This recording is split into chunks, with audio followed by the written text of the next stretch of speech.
everyone, and welcome to this week's episode of Ship Shape. This week, I reached out to the UK and got some information on some of the modules they're working on for the Retaliator. We're going to be talking about the living area, the cargo module, and the dropship. Now, the first image we have here to show you today is of the living module.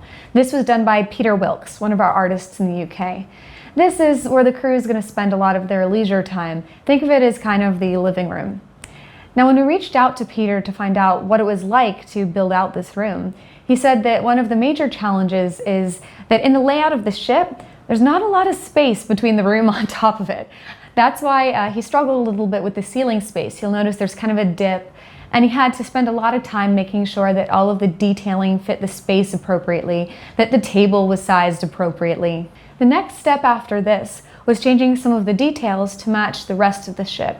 For example, you can see this in the general aesthetic of some of the detailing in the ceiling, and you can also see it in the decals and signage in the room, which were updated to make sure that they matched the rest of the ship.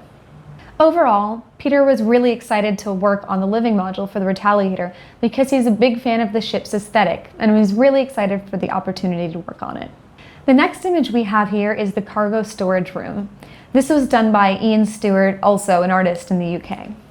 It's a fairly simple room. In this image, we don't have any crates to show spacing, but he really enjoyed working on it because he got to flesh out a lot of the detail in the sides of the room to make it really look like a cargo space and to make it his own. The third module we have to show you guys today is the Dropship Module, and this was also worked on by Ian Stewart over in the UK.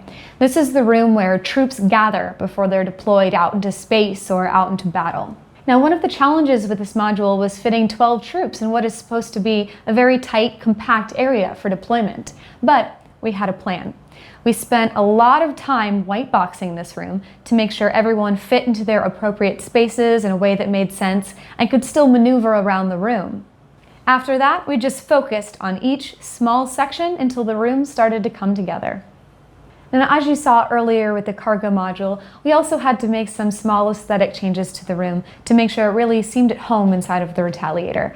And again, you can see this in a lot of the detailing and text around the module. And Ian actually said that this was one of his favorite rooms that he's worked on so far because he felt so accomplished after it all came together.